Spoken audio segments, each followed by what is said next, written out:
ہم نے آپ کو پوری کائنات کے لیے رحمت بنا کر کے بھیجا ہے.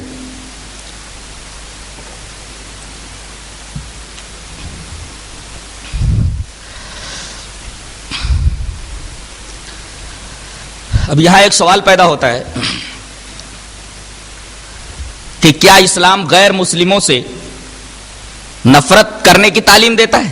قطعاً نہیں، بلکہ بہت ساری آیات جو ابھی میں پیش کروں گا اس سے آپ کو پتا چل جائے گا کہ اسلام ان سے نفرت کرنے کا حکم نہیں دیتا، بلکہ ان کے ساتھ حسن سلوک کرنے کا حکم دیتا ہے. پہلے ایک حدیث ملاحظہ کریں.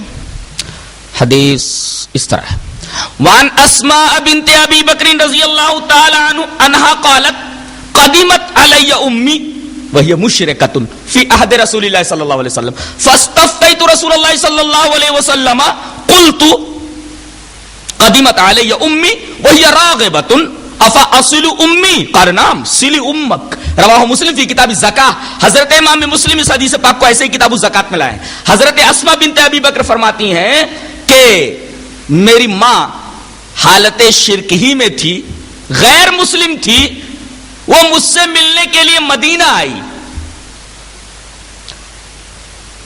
تو میں نے نبی کریم صلی اللہ علیہ وسلم سے فتویٰ طلب کیا کہ اللہ کے رسول میری ماں مشرکہ ہے، غیر مسلم ہے، اب کیا میں اسے اپنا مہمان بنا سکتی ہوں؟ پہلا سوال تو یہ. اور آئی ہیں تاکہ میں ان کے ساتھ حسن سلوک کروں، تو کیا میں اپنی ماں کے ساتھ صلہ رحمی کر سکتی ہوں؟ نبی کریم صلی اللہ علیہ وسلم نے حکم دیا اپنی غیر مسلمہ ماں کو مہمان بنا اور اس ماں کے ساتھ تو حسن سلوک کر. اللہ اللہ، اللہ کے رسول صلی اللہ علیہ وسلم میں غیر مسلمہ جو مسلمان نہیں ہے اس عورت کو مہمان بنانے کا حکم دے رہے ہیں اپنی بیوی کو، جو ہے اپنی سالی کو. اور اسی طریقے سے نبی کریم صلی اللہ علیہ وسلم نے ان کے ساتھ صلہ رحمی کرنے کا حکم دیا. کیسے یہ کہا جا سکتا ہے کہ اسلام غیر مسلموں سے نفرت کرنے کا حکم دیتا ہے؟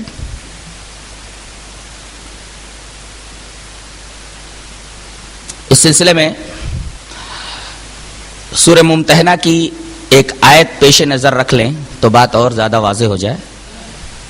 آیت اس طرح ہے: لا ينهاكم الله عن الذين لم يقاتلوكم في الدين ولم يخرجوكم من دياركم ان تبروهم وتقسطوا اليهم ان الله يحب المقسطين. انما ينهاكم الله عن الذين قاتلوكم في الدين واخرجوكم من دياركم وظاهروا على اخراجكم ان تولوهم. اللہ تبارک و تعالی تمہیں منع نہیں کرتا کہ تم ان لوگوں کے ساتھ حسن سلوک نہ کرو جنہوں نے تم سے لڑائی نہیں کی، جنہوں نے تم کو تمہارے گھروں سے نہیں نکالا، نہ تم کو تمہارے گھروں سے نکالنے پر دوسروں کی مدد کی، تو ایسے غیر مسلموں کے ساتھ تم حسن سلوک کر سکتے ہو. عربی میں لفظ بر استعمال کیا جاتا ہے ایسے سلوک کو جہاں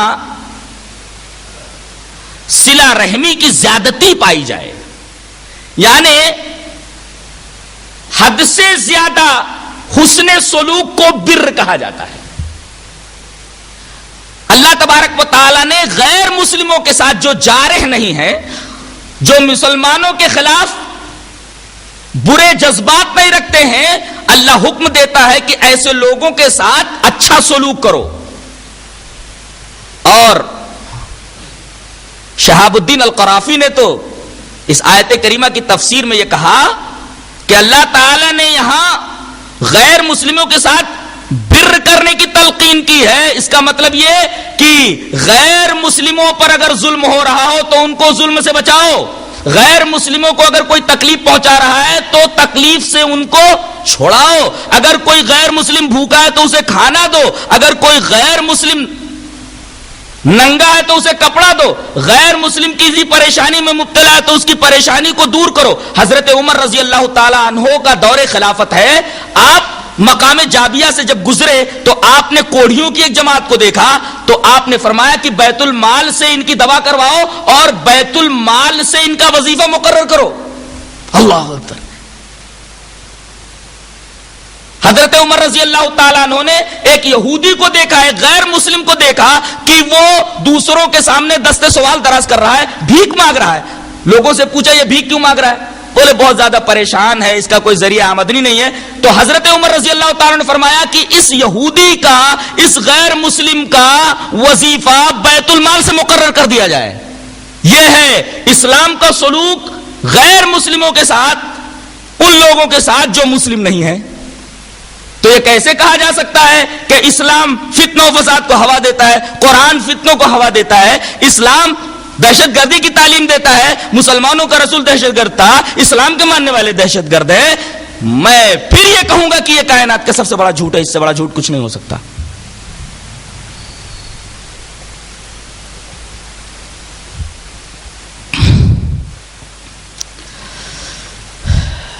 دو سوالات ہیں، جب تک ان دو سوالوں کے صحیح صحیح جوابات نہیں آ جاتے تب تک مضمون مکمل نہیں ہوگا.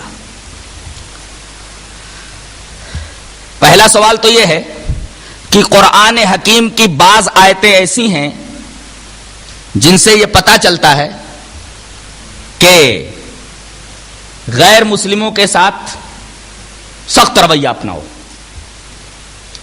یہ پہلا سوال ہے، اس کا جواب ہمیں دینا ہے. دوسرا سوال یہ ہے کہ اگر مذہب اسلام رحم کا مذہب ہے تو پھر جانوروں کے ذبح کرنے کی اجازت کیوں دیتا ہے؟ اگر یہ مذہب رحم کا مذہب ہے تو پھر جانوروں کو ذبح کرنے کی اجازت کیوں دیتا ہے؟ اس لیے کہ جانوروں کو ذبح کرنا یہ تو